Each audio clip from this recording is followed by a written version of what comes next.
I wonder how many people, when they're listening, they're right in tune with you, and then all of a sudden it's just like, I want to hear more on that. It's the cliffhanger effect. It's not what I'm going for, but it's there. It works. Hopefully it brings them back. Yeah, it works. It works. Okay, so our last segment is the end times. Yeah. Wow, this is going to be jarring to try to keep it to 14 minutes. Yeah. You want me to just start it off again? Okay. So, welcome to Grace Minutes. We're glad that you've tuned in. I have David Bigler in the studio with me. Actually, I'm in his studio. You're hearing this on Grace Minutes, but it's actually pre-recorded in his studio and being shot as a video that will go up on the Apostle Talk ministry of Iron Sheep's ministry. David, thanks for joining me again. Yeah, thank you. I'm having fun. If people haven't been with us all this week, you want to just mention where can they actually go to hear this again and actually see the video as well? All 5 of these segments, Monday through Friday, will be up on apostletalk.org. Just scroll down and you'll see all 5 of each of these segments and be able to watch our conversation. Or listen in. We do have the podcast as well, so each of these will go up as independent podcasts. You can just do a search on anywhere you listen to podcasts. Just do a search for Iron Sheep, and you'll find them that way too. And today our subject is the last days, which we very well may be in, and especially with what's going on in Israel, with the war against Hamas. Yeah. And by the time this airs, both on Grace Minutes and Apostle Talk, much will have transpired. So we're limited because we're recording here on October 12th. And the world is watching, and you're probably seeing on the news, and maybe saddened, sickened, depending on what you're watching, for video content of the horrific attack of Hamas, the terrorists, on Israel, and now Israel's response. How are they going to deal with this attack that's baited them into this war, and what that may mean. The whole world is picking sides. As you said, it's Thursday the 12th right now. And when we were talking about this, the video doesn't even air until November 2nd. The audio airs the week of the 23rd of October. And what you're seeing right now, today and yesterday, is Israel's retaliation for the terrorism that Hamas brought into Israel, and Israel is now responding. And the world is now starting to posture saying, in defense of Hamas and the Palestinians in Gaza. And what I see happening is a division across the globe. We've already seen Arab nations that have come out and openly said to the U.S., if we intervene, if we step in to support Israel and their right to defend themselves, they will then attack us. And I can see the chessboard getting set where there's sides that are being divided. And I'm curious what's going to happen between now and the first week of November. It's a daily thing of seeing this, of seeing what's happened. And it is causing a lot of people to ask this question about the Gog Magog war and what that is. Do you want to explain? Sure. To my understanding, I'm not a prophecy expert, but I've listened and heard and read some of them. This is one of the prophecies that has not yet been fulfilled, this war that will transpire, and it's prophesied in Ezekiel 38 and 39. And 2/3 of the Bible prophecies have already been fulfilled approximately. Well, the whole book is prophecy. Yes. Right? What percentage of the book, isn't it 3/4 of it is prophetic? That's a good question. I don't know the exact percentages. But it's a lot. Yeah. It's a lot of it. And some of it, there's, depending on who you talk to, there's 300 to 600 prophecies in the Old Testament that are personified and came to pass in Jesus Christ. All of those came to pass. And there's whole conversations we can talk about prophecy and the statistical analysis of just a handful of those coming to pass. I think it's 7. It's between 7 and 10. And I love this analogy just to give an idea of the numbers. If you were to take the state of Texas and you were to cover it with silver dollars, a foot thick, the probability of just 7 of those prophecies coming to pass in Jesus Christ. And it's either 7 or 10. I don't remember exactly what the number is, but I know it's in those. It's a small percentage, right? It'd be the same idea as you jumping out of an airplane somewhere over Texas and landing, reaching down and picking up $1 silver and having that be the one that you, before all this started, marked with a red X. That is the probability of either between 7 or 10, and I didn't write this down beforehand, but that's the odds of 7 to 10, not even if it's 300 or even 600. Sorry, I get so excited about this. It's the whole book is prophetic. Yes, and the law of probabilities, if you begin to apply it in prophecy and even in the origin of life, whether it's creation, you start applying evolution. The law of probabilities in these biblical subjects. Well, that's why the Earth keeps getting older and older and older. It used to be 6 billion, now it's 8 billion years old, because they need more time, because they realize how improbable it is for it to go from goo to you. I mean, sorry. Keep us focused here. Yeah, and so approximately one third of the Bible prophecies are yet to be fulfilled and will be fulfilled rapidly in a 7-year period of time, and then progressively over another 1,000-year dispensation, and then on into the eternal state of the new heavens and the new earth. But 1/3 of the Bible prophecies still to be fulfilled. But this prophecy of the battle of Gog and Magog that involves Russia, Persia, Ethiopia, Libya, I'm reading from verse 5 of Ezekiel chapter 38. Russia, Gog, Magog, Gomer, Russia is involved here as well. This war has never happened, but it's easily foreseeable how it could be on the horizon, because if Israel does attack Iran, because they were part of the whole setup and sponsoring the terrorist attack, that would draw Russia into the fray, because they have a treaty with Iran. And so if it goes there, I'm not saying it will, I'm not saying, thus saith the Lord or anything, but it's easily foreseeable that in the last days, the way things are shaking out, we could end up, maybe by the time this broadcast. Yeah, that's why I've intentionally said that it's October 12th that we're filming, just in case. But it does make sense to me when you look at it, is that Israel needed to be provoked. For the chessboard, if you look at it, to happen, Israel was provoked by Hamas, and now Israel is retaliating, and now the world is coming in to defend Hamas and to defend the Palestinians. But now, right now, there is threat from the northern border. You have Syria and you have Lebanon coming in. And the question is, Iran has made no qualms whatsoever to say that one of their goals, you have the small Satan and the greater Satan, and that's Israel and the United States. And Iran has made it clear they want to annihilate Israel off the map. And so if they have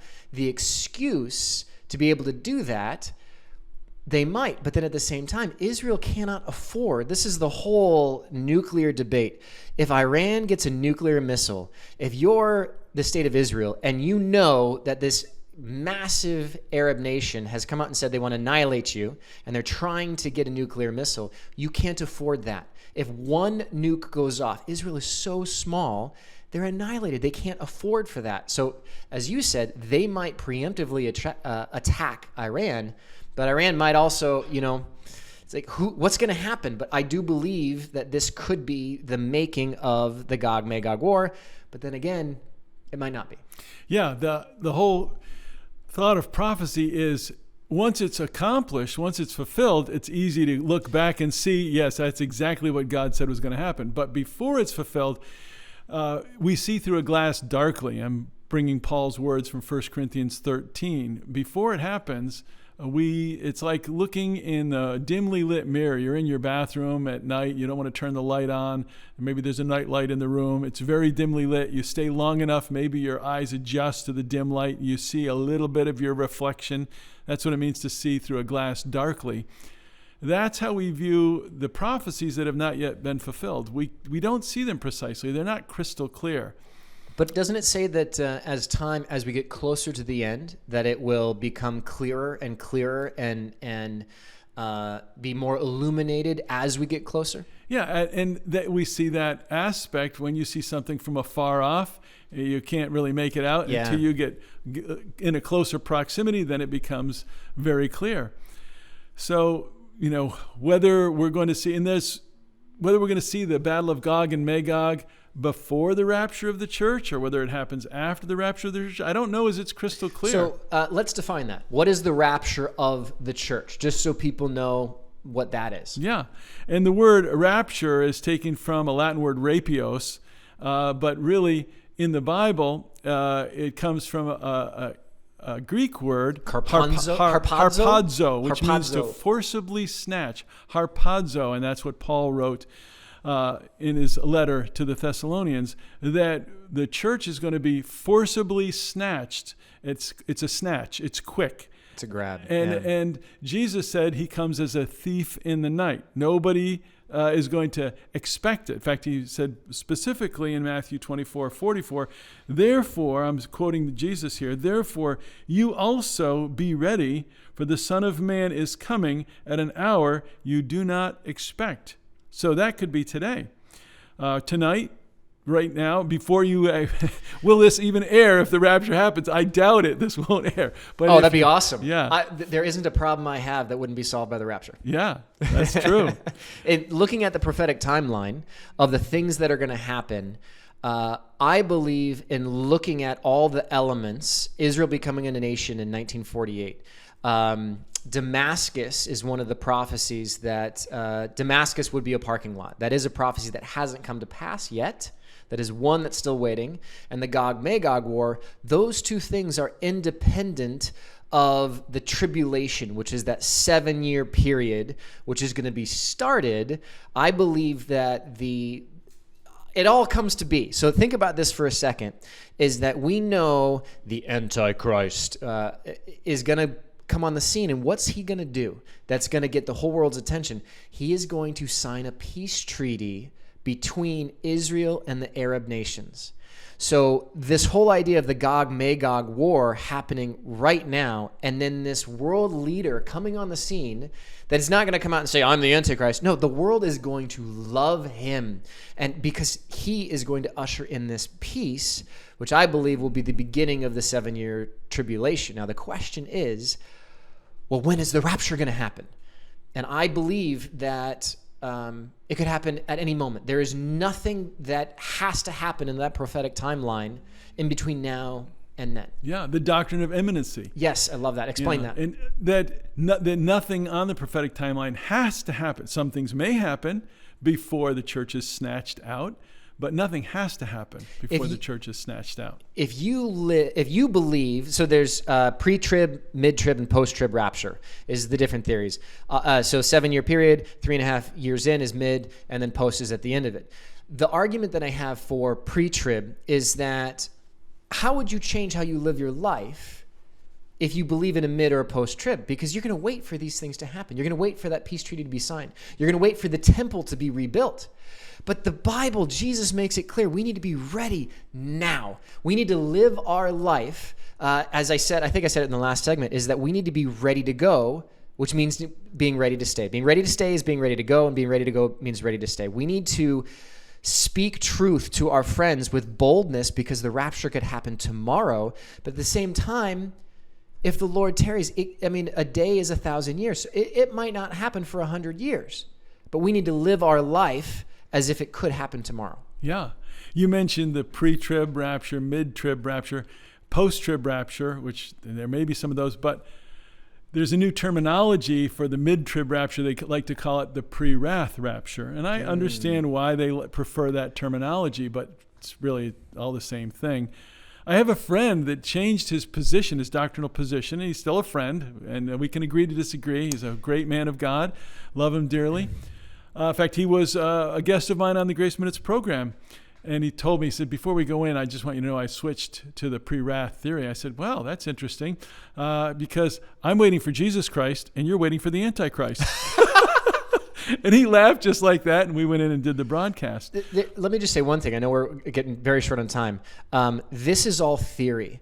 This is an internal debate. Two Christians can have different views on the millennial kingdom, different views on the rapture, and that's fine. These are not doctrinal issues. We can agree to disagree. Yes, but Jesus Christ is Lord, and we have a mission to make him known. Thank you for joining me this week on the Grace Minutes program. I'd love to have you again, and please do join us again at this same time. Hallelujah. Oh, we need so much more time.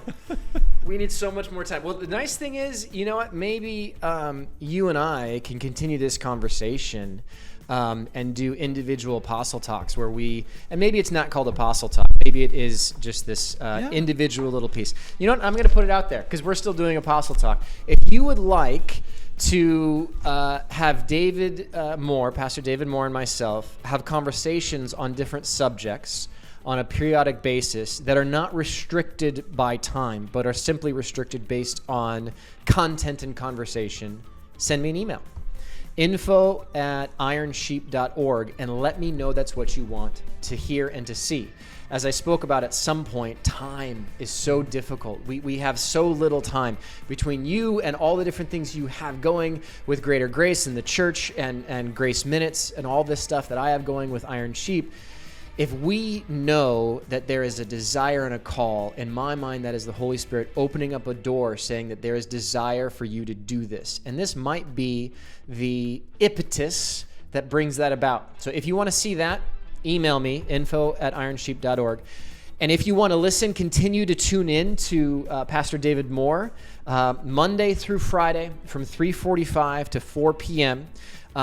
Locally here in the local area, it's 97.3 or 97.5 FM, but you can find the call letters as well as the frequency on the aliveradionetwork.com, aliveradionetwork.com. You can also visit Pastor David's church, greatergracecc.org. The website is greatergracecc.org. You can come and meet the man himself and listen to him preach on Sundays. What time are your 10 services? o'clock Sunday morning, right off Sunday. exit 12 of the Northway. If you're a local What's the watcher, address? if you put it in Google Maps, if you put Greater Grace Community Church in, that's all you need. Google Perfect. Maps will bring you right to our door. It's right next to the Fairfield Marriott Hotel. The actual street address is 100 Saratoga Village Boulevard, Suite 17, Malta, New York, 12020. And Well, beautiful. Let's close with this. Blah, blah, blah, blah, blah, blah, blah, blah, blah. Let's close this with some prayer. I'm glad I didn't do that on your radio program. You wouldn't have me back. Lord, thank you. Thank you for this time. Lord, I pray that the work that we've done here in these individual segments, that it will achieve your goals, and that you will use it as a tool to preach your message to those people that you want it heard by.